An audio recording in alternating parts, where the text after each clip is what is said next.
The competitive 40K network presents Art of War. Art of War. Strategy and tactics. Discussions with the best players on the planet. Now your host, Nick Nanavati.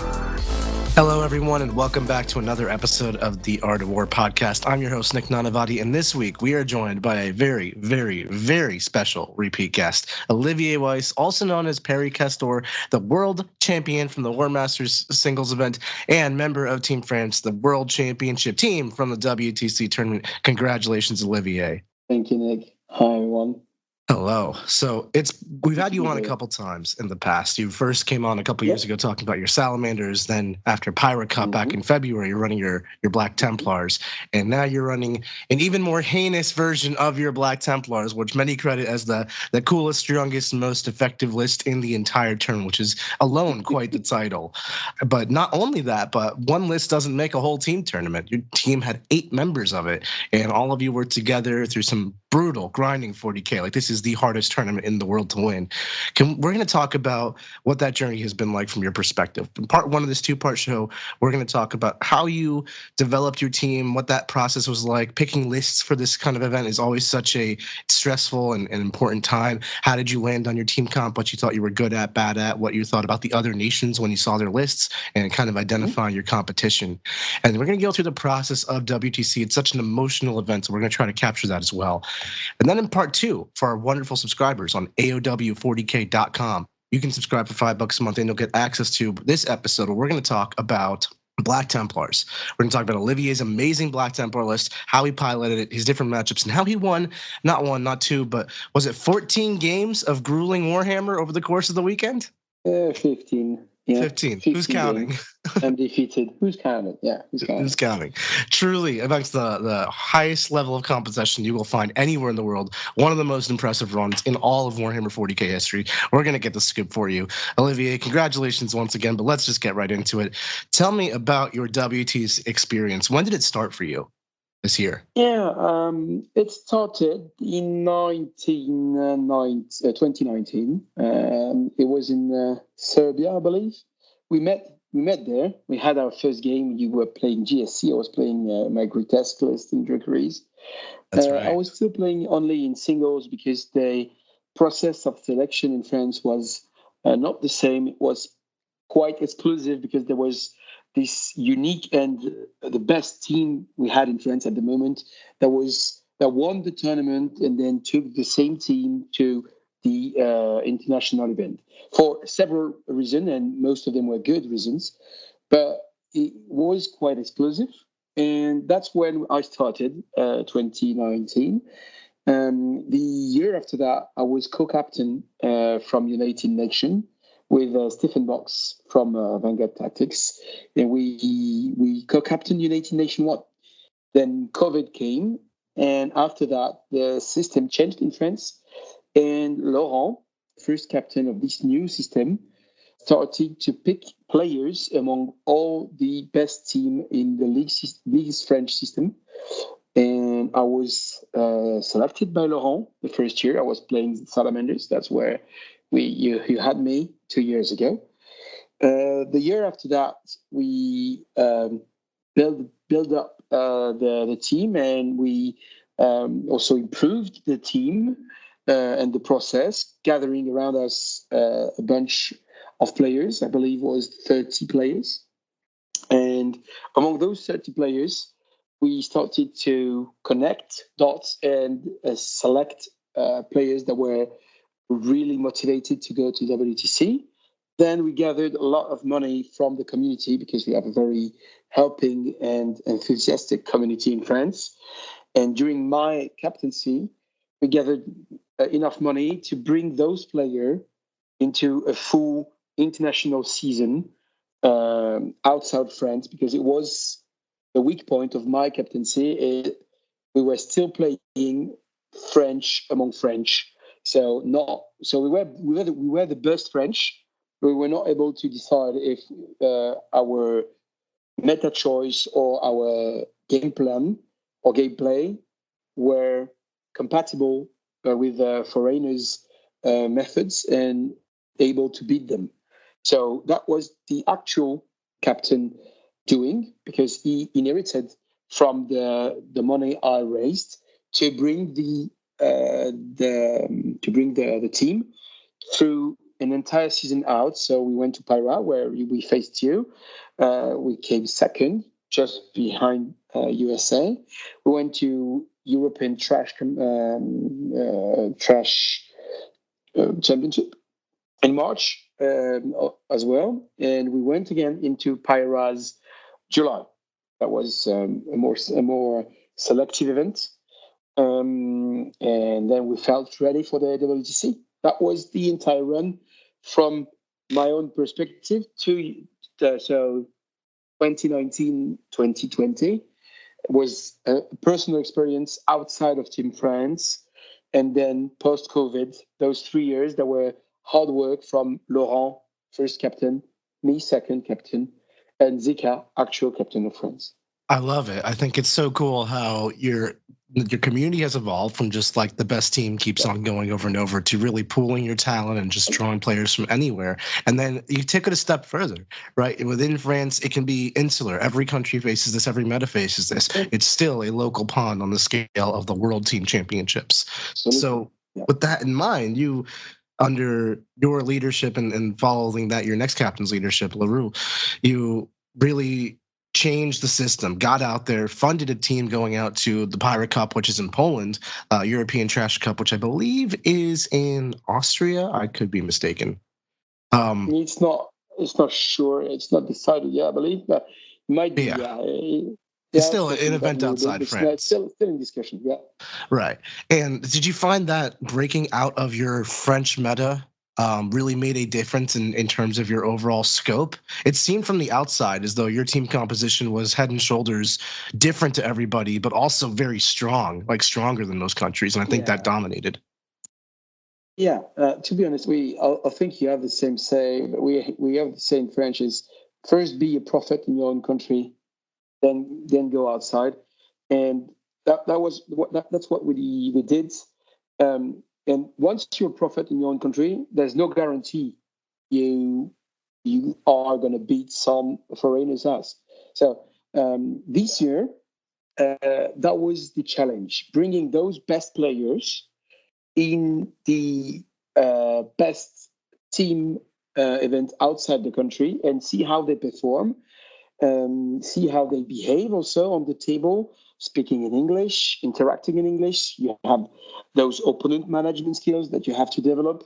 You also have your creative skills to develop, because when you are in a very local meta, it's quite hard to see how other countries are going to think and going to react to your own idea, to your own ideas. So that's what we were lacking. And this year it was a game changer, because first we were able to see how our top players were performing, and we did not took all of them. So during the season, first step, we had 30 players that we wanted to watch perform into screens against the other countries. So then we went from 30 to 20 after this Scream era. After the Scream era, we brought those 20 players in those two events I told you about. We've seen everyone perform, and after that, the selectioner, helped by the important members of the team, because it's not, when I say important, it's not important. It's the captain of the team league that gather around the French captain. So, in a nutshell, we have a league system, 3-stage, League 3, League 2, League 1. The winner of this league system gets to be the captain for you, and it's the final step is among the 4 best teams that fight in a playoff in October, and those 4 captains most of the time are gathered around the captain, the French captain, to help him decide and to help him throughout the season. One of the big challenges that you face when you're selecting a team, obviously, is you're wading through tons and tons of talent, but you're also managing interpersonal relationships. Like this team is a heavy social engagement. If you're just qualifying a captain based on their performance, winning a bunch of leagues, does that lead, or does it run the risk of leading to a captain that may not have the social capacity to manage a team and the time and all that stuff? That's a good point. It's always the case. You have risks. To be honest, it's not the captain of the winning team that becomes the captain of the French team. It's the winning team that decides who is going to be the captain. So he can decide to choose somewhere outside the team, or to choose somewhere inside the team that is not the captain but has the time, the social skills, and the abilities to go throughout this adventure. So it's not that automatic, but still, you're right. The winner can be lacking social skills or lacking all the skills that are very important to be a captain. But we found out that worst thing is not being legitimate as a captain. So there's one thing that legitimates you is the win on the table. Before that system, we had one team that was going to the WTC and going as friends from the same team. It was legitimate because they won every single time, right? So it's not about legitimacy.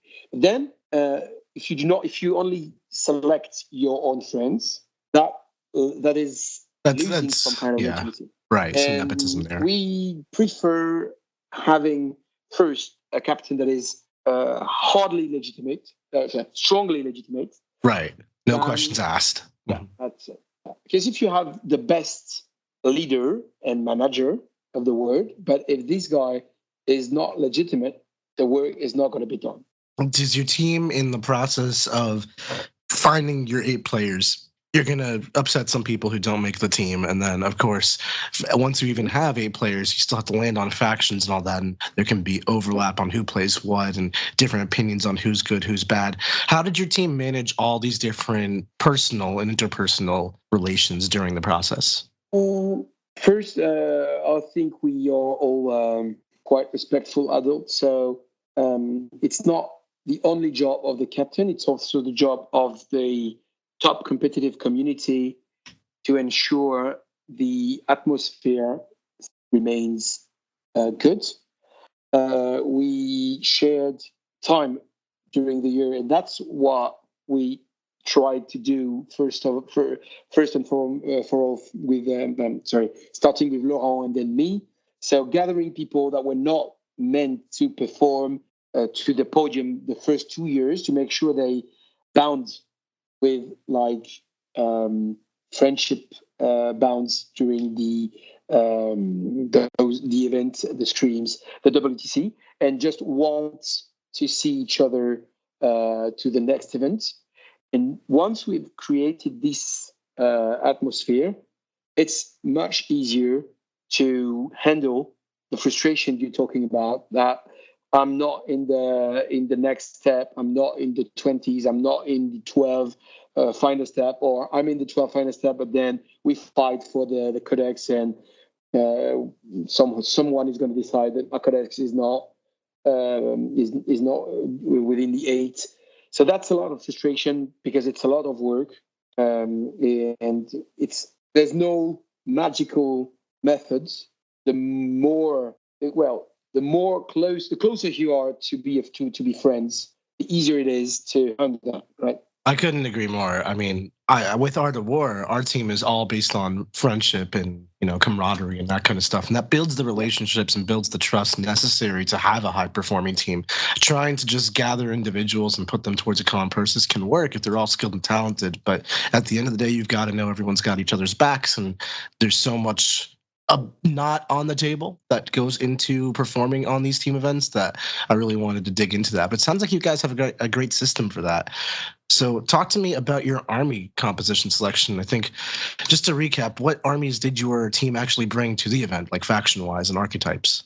So we had the Southampton as everyone. We had the Speaks Marine as everyone, but it was not the same as everyone. No, it was not. No, it was not. We had the Eldar, the Minari, and a Death Guard, Grey Knight, a Hypercrypt, Necron. Who am I forgetting? Guard, Astra Militarum. The Astra Militarum. And the last one was Chaos Space Marines. Chaos Space Marine, yeah. Okay. So this year it was the captain choice. We thought we had the maturity to go for a performance and to select like the best team and the best players, not focusing as hard as we were on the future and the behavior of the collective, as it was the priority for Laurent and me. Now it was the time to perform. So First step, we decided to select players no matter what codex they were playing. So that's how we cut from 20 to 10. So you were basing it on raw talent at the game as opposed to necessarily they're playing the meta faction or something. Absolutely. Raw talent and ability to be versatile in between codex, because we had raw talent. When you do that, you know you will be, codex or meta will be problematic because you are putting player above meta. So you try to select players that can be on several codex. You are looking differently players that are OTP, so one trick pony. Right, absolutely. So how long before list submission is your team player composition selected? Because I believe lists are due sometime at the end of June, early July. How far out were your players selected? Okay, so our players were selected somewhere in early June. The 10 last players. And as I said, the captain asked the 4 captain from the league, the top league team, what was their go-to team. So he ran like a kind of a survey, and apparently it helped him a lot because this survey was quite convergent on most of the player. And then he decided alone on its own feeling built throughout the season. Don't get me wrong. On the several events he attended to, and he brought the team to select the 4 last players among the 10. Very nice. So you were able to you knew your team with quite some lead time ahead of the due dates here. Right. That's awesome. Right. And then it was quite comfortable to know the team that soon, but it was also quite vertiginous to have players that were codex specialists, not knowing if the codex, if the meta would confirm the team choice. Right. And I mean that's the huge wrench in it that we all faced, right? Pariah Nexus dropped in June. That was not an insignificant shakeup. The meta was largely defined by this thing. Yeah. So how did you handle that? Like such an enormous rules shakeup right before list submission, basically.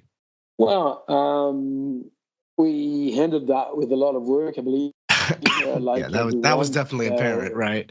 Were you just grinding games in the dungeon? Right. Yeah. No. Yeah, so first we did a lot of TTS, Tabletop Simulator, because it's helping a lot. We also have some players that are good at concepts and try to, I would say, grind the meta without having many experience. So watching the different scenario, the different new stratagem, the different new mechanism, and some of us are quite good anticipating what is going to be significant, what is not. So, for example, we figured quite soon that secret mission were going to be a huge things, especially for second player that were able to still have breath at the end of the Right. of Huge the, of advantage the to going game. second in teams. Like you can close a Right. differential when you're getting destroyed or win a game where you shouldn't, all kinds of Absolutely. things. So, especially for Grey Knights or Hypercrypts, so we took both.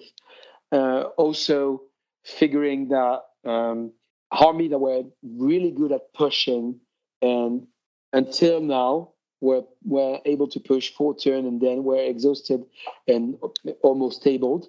Those kind of archetype were no longer available or would perform only 50% of the time when you go second and not first.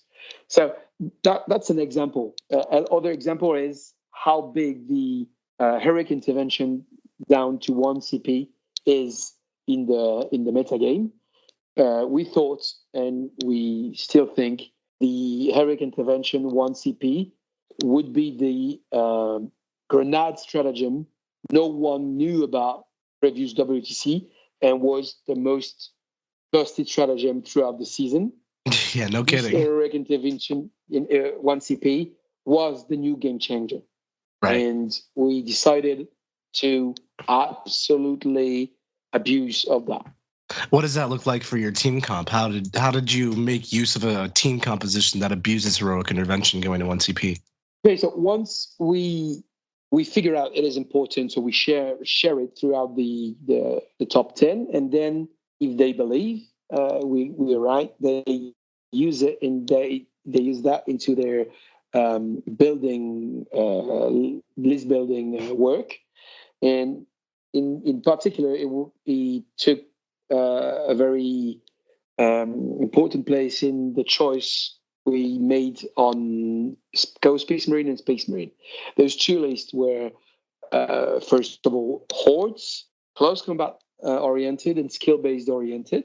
Also was important into the decision to take the Grey Knight, because the Grey Knight had quite a significant nerf on the point, but in our opinion was buffed on the scoring environment of Pyra and the mechanism of the heroic intervention, because when you are able to position wherever you want throughout teleportation with at least 2 units, so it means those 2 units can interact with each other. So you can first Mist of Demos, second Armor of Contempt, and third heroic intervene. So there's 3 steps where you can fuck the plan of the opponent. So cancel or mess around the plan of the opponent. So Yeah, for sure. That's a great way to also at the high level really mess somebody's day up. I mean, when you're in an environment where you're pushing for differential, for those of you who aren't familiar with teams work, it's all about how much you win your games by or how close you keep your losses. Being able to mess up your opponent's plans mid-turn in an irrecoverable way, like heroic intervention can cause, can really blow a game wide open and allow for that opportunity to score a huge margin. And I think, like you said, your CSM and your Black Templars made amazing usage of both of those. Yeah, absolutely. And even if you're not able to blow up the entire plan, it's still points that are not coming back. So for in the Grey Knight example, if your opponent is deciding to invest some energy into contesting a point, and you somehow manage to cancel that with your Mr. Demos that changes the OC on the objective, or with your AOC that is canceling the pixel amount of energy is investing to kill your units, or the heroic intervention is messing with the close combat interface that is now not optimal and you're not able anymore to kill your target because your close combat interface is only 1 or 2 model, so you're not killing the target. So that's a lot of things that are happening during the opponent turn. One of my favorite tactics to just go in the same idea is just a combination of rapid ingress into a heroic intervention. Can all of a sudden just be like, it's not worth charging me. I'll kill you. I'll take the objective back. Just stop a plan mid-movement phase. Or I will not kill you, but I will taunt. So I'll make sure your interface is going to kill the the unit are just rapid ingress and I don't care about. And then I'm gonna be able to kill you because I will have absorbed your attrition with a shitty unit. I don't care. Right. If you are listening to this, it probably means you play Warhammer 40k. And if you're playing Warhammer, you know you need a lot of dice.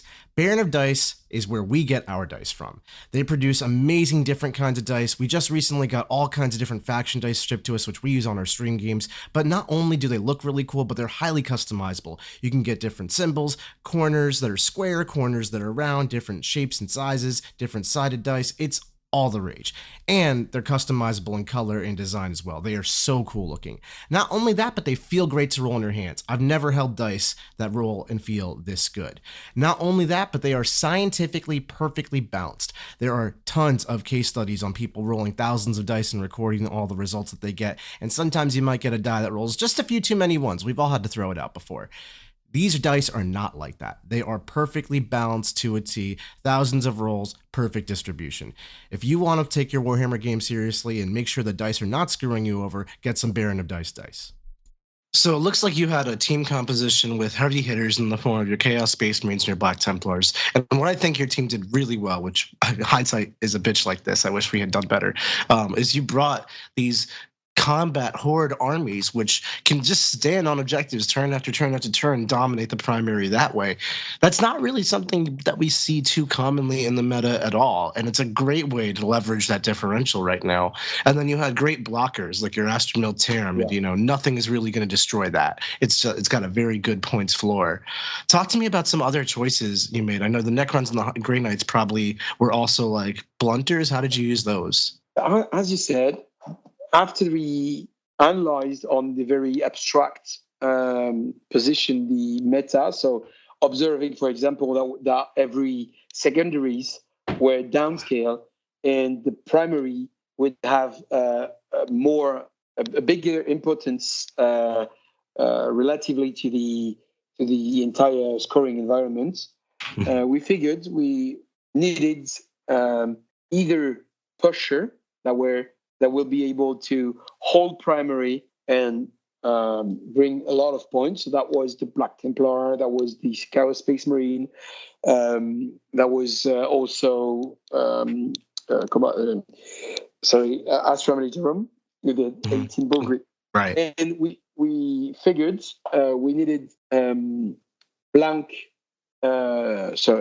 the army that could be used as blank into the pairing.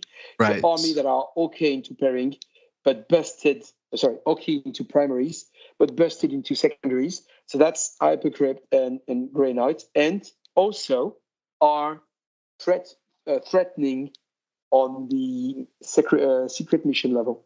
Right. So they can just score points, and it's so hard to stop them. Yeah. Right. That allows them to kind of play against anything. I know, and when America played France, we first defended with my sisters, and I got table choice, of course, of not many armies who wanted to fight against my sisters with my table choice. But I wanted it. You definitely wanted it. My choice was to accept anybody that wasn't you. It was pretty simple. But then the other army you threw at me was the Hypercrypt, and I tell you, we got a 10 because it's really hard to score more than 10 points into Hypercrypt. Exactly. So that's the objective. So having those two blank attack. Basically, it's not meant to be defense. Could be, but it's most of the time used as a blank attack. So you are proposing a defense that no one can push against. So we do not want to burn our pusher into those defense. So let's throw a blank like Grey Knight, like Hypercrypt, and then build defense of our own with the Death Guard, with the Thousand, but it was pretty well spread, Thousand as a list. And so it's very interesting that you It's very interesting. Like, we have similar concepts and ideas, right? We have our lists that are designed to go get big wins. We have our blunters, you call them blockers, the armies that go in and attack the enemy defenders to just keep it close, like not let them do their thing. And then your defenders, you chose Death Guard and Thousand Sons. Thousand Sons is just a great all-around army. I know a lot of teams use them to kind of be a big points getter because they have such destructive capability. And then you brought Death Guard, which is really a head scratcher. I mean, I don't think any other tier 1 nation brought Death Guard. What was your thought process there? Okay, so as I said, we put players above meta this year. Our player was a Tau player. The Death Guard player was a Tau player first, and it was not feeling great on the Tau, the new Tau post Codex and post Data Slate. No, it's so funny you say that because your Death Guard player played against our Tau player in the finals. Yes. Yeah. So he perfectly knew the Tau, and he had a great feeling about the Death Guard. That is not in a good place at the moment in the meta, but when it is paired with the right table, it is quite good because it has a lot of resources and also lost less resources, and we figured lots of people would unequipped regarding to the lossless firepower, because lossless firepower had been hardly heavily nerfed. So we were feeling okay about that. That was the first point. Second point, to be fair, we knew the 4 last round, so post-pod event, were on Search and Destroy and Crucible. And the entire strategy on those deployment and those table. Right. So you basically, the pods were like an interesting feature of this tournament. So the first 3 rounds, you're podded up. So your Tier 1 nation played against a Tier 2 nation, a Tier 3 nation, and a Tier 4 nation. This is based off of your previous year's rankings and placements. So much like other Tier 1 nations, it seems like you did most of your planning in preparation for the games out of pod when theoretically you're playing against other Tier 1 nations again. And what's interesting about the missions out of pod is it was 2 Crucible battle missions and 2 Search and Destroy missions, and 3 out of the 4 of them were kind of like normal Warhammer. One of them is Ritual, of course. So you get a lot of overlap with your practice. So you were really just focused on those missions in particular? Yes, we did, because we didn't know the pod at the moment, so it's not us not being respectful of a C2, 3, and 4 country. It's us aiming for the podium and figuring if we're not able to go through the pods without building for it, that we will not go to the podium. So we decided, well, this year we have Crucible and Search and Destroy that are pretty similar as a deployment. It is a quarter table. So it's also quite close for close combat army. And it was really important in our roster building decision. Interesting. So it was like a boon for you having this Death Guard army. Was it performing well? Did you get good scores out of it? Was it like a mid-range army? Yeah, honestly, for a diff 1, it performed really well. Lebull, that is our player, Death Guard player, was there for the first time. It was his first WTC, and he held his position. The only game that was a bit hard for him was a system that was in the pod division on a table that it was not prepared for, because some table from the pod division were quite widely open. Oh yeah, they were. But in the out of pods, it was feeling pretty well. So yeah, we were not. There was no deception. There was not regret from taking the Death Guard into the first defense. We could have taken the Sister. I was about to ask, you're like the only Tier 1 nation that didn't bring sisters. That's quite the take. Yeah, but we had the feeling. Our sister player was Matt Bonnet, that played the Chaos Space Marine. Right. And he had a better feeling about this list. So it was either the sister or the Chaos Space Marine. So when you know it was that kind of a choice, you figure out we made the right choice. Yeah. But the system was not, in our opinion, was not that good because it was not performing that well against our codex, our roster. Your So in team our composition. local meta, and within our roster choices, it was not brilliant. It was okay because we had no vehicle, right? So it is absolutely brilliant against vehicle or heavily armored army, but we have no such kind of army in our roster. So I believe everyone is kind of their own roster centered when they try to figure out what is good, what is not. And you can see that into several roster.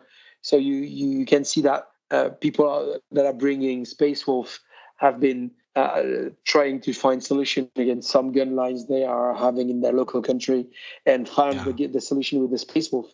That others that are bringing Dark Angel are trying to find solution against Blood Angel that they want to stop hard on the pairings, etc., etc. Right, and I think that's so fascinating because the countries do have this insular way about them where it's like, for example, we brought Dark Angels and we were expecting a lot of Blood Angels, so we were thinking Dark Angels is a good counter to Blood Angels. We brought Thousand Sons, which we perceived as a good counter to Blood Angels, and when we got paired into, say, you were Black Templars, it's like, all right, these don't work the same, and it really cost us quite a bit.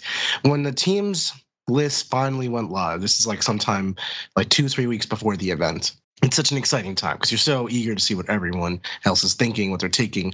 And in this year especially, the meta is so diverse. Like in a lot of years in the past, the meta is kind of stale. 6 out of 8 lists on every team are more or less the same. Comps are not that different. But in this iteration, the comps of the top team dramatically different from each other. I mean, Sweden brought Imperial Knights, Drukari, Demons, what a comp. So when you were looking at the comps all together and the different teams, were there ones in particular that you were afraid of facing, or did you feel like you had a great composition for the field and that you had kind of hit the nail on the head here? What was your take? Yeah, it's not because it's unique, but it was USA. It was definitely USA because we trained throughout the season against Poland, and we know them quite well, better than we know you. And so we feared their composition, but we understood their composition quite well. When we saw yours, these Crusher Stampedes, this Orc with the 2 solo Beast Boss, the Beast Thousand Sun that Brian cooked, that was an absolute Black Templar killer. These also Dark Angel from John, that was like the goat of close combat. No one can beat that in close combat. Right. So at least John's list, we got it. We understood that. But the first reflex was, okay, so USA smoke crack this year. As everyone. Yes, yeah, we got a lot of memes when the list went live. Yeah, a lot of memes. But I'm not that a veteran, but I'm still experienced enough to know that when you feel a list is bad or is silly, it is you are mistaking really hard.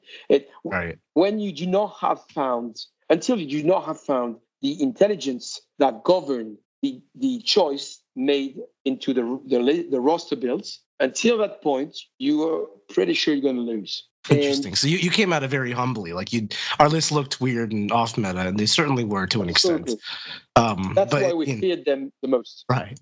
That's very interesting. That's very nice. The use. So the Crusher Stampede, what use it is? Okay, so it looks to be winning gun line with those Tyrann effects, but I felt first reading of your roster was, okay, guys, we're not bringing Grey Knights to the WTC, but we're going to fuck them off. So fuck Grey Knights, we have no Grey Knights. And so that was my first read. And it was not enough. It's not enough to explain an entire roster build.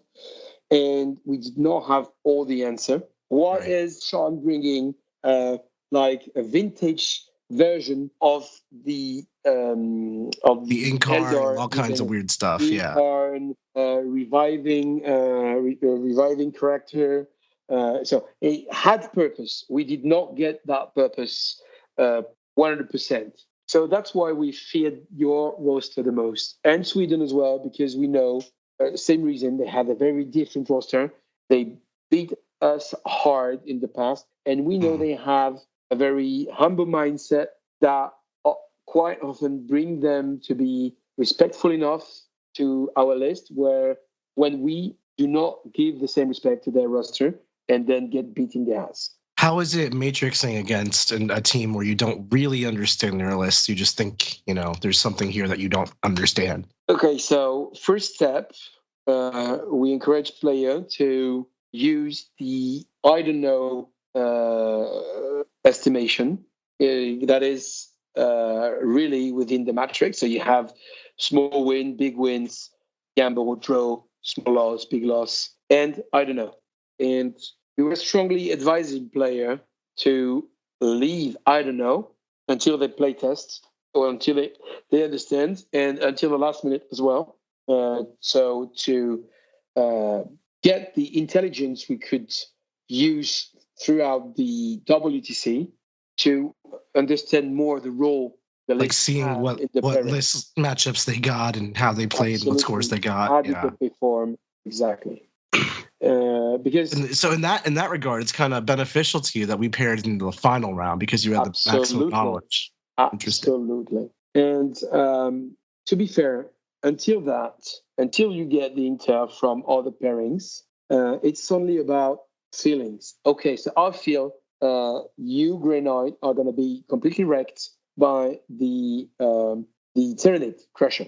That's an example. That was my feeling. And our Grey Knight player was saying, well, I don't know why. It's fine. And once we are there, we're blocked. There's nothing else we can say. He's gonna argue. Okay, I have missed off demos. I can learn up. I'm performing pretty well most of the time against the gun line.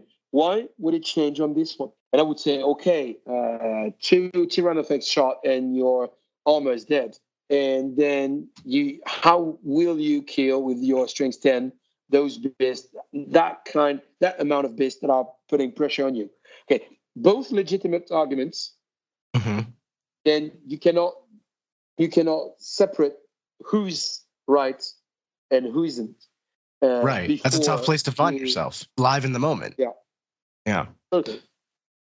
So did you just make a decision on it and trust your player? Did the captain kind of lead the way here? How did you make a decision? When the decision was not anonymous, when it was still controversial, right? The estimate was that remained in the matrix was the one of the player, but it was commented as suspicious or weird or ballsy, that kind of thing, and we took that into account during the pairings. Yep. Interesting. Well, I think that's a really great and honest way to handle it, because you can't know everything, and unfortunately, once it's time for game time, you don't have time to talk about the list anymore. You're playing the game, so trying to get all the variables accounted for, including player understanding of the list, I think is a really great element that really shows and separates why France is the dominating team of this year. I know that's something we have struggled with as America time and time again, is like what happens when we can't come to a consensus on a matchup. And usually that has been a bit of our downfall. So it's really cool to see your system on it. Yeah, thanks a lot. We had also our struggle. To be honest, you will not have a great team without having strong ego within the team. That's the hardest part, right? Balancing all those egos. That's the hardest part. But still, great player comes with great ego. That's the price. Right. So the question is, how will you handle that? And if you manage to bring some obvious truth out of the problem, like if we are able to bring some intelligence to the list building that make our opponent struggle with understanding how our Space Marine and the Chaos Space Marine are behaving, and we can see that throughout the pairing because we are completely crushing our matchup, and they do not They have no idea how to handle that. What, in their words, could legitimate the fact that the opponent do not have the same ability, I love especially that. the vice world champion. Yeah, I mean, like literally just use whatever objective truth you can find to make an argument. It's the best way you can. Right. So once you have this objective truth, then you still have different opinion on the matchup, but you still know that when it's still different, there is a risk, and if you can avoid that risk, it's not always possible. Let's avoid that risk then. Yeah. No, I love it. I'm really excited to talk to you more about the games that you played in both Warmasters and teams and how you thought the pairings went. That's going to be what we have to focus on of part 2 of this conversation is. Again, folks, that's available for our Patreon members. You can support the show for $5 a month, patreon.com/AOW40K. But before we head off to that episode, Olivier, I have one more question I want to ask you. This was obviously France's breakout year. You guys got first. 1, how does it feel? And 2, what's next? Is it going to be more grind, more first places? Or are you retiring? How are you feeling right now? Okay, so first of all, it feels great. I'm very proud of the work we've accomplished those 3 years. I'm saying 3 because it is the start of the new system that broke the different silo in between team and gathered the community, the top competitive community, around the same objective, going to WTC, fight the best team, and then win the best team. And couldn't be more proud of what we've accomplished those 3 years with the community, with the top player community, competitive community, and with the 3 captains that worked very hard to go through that.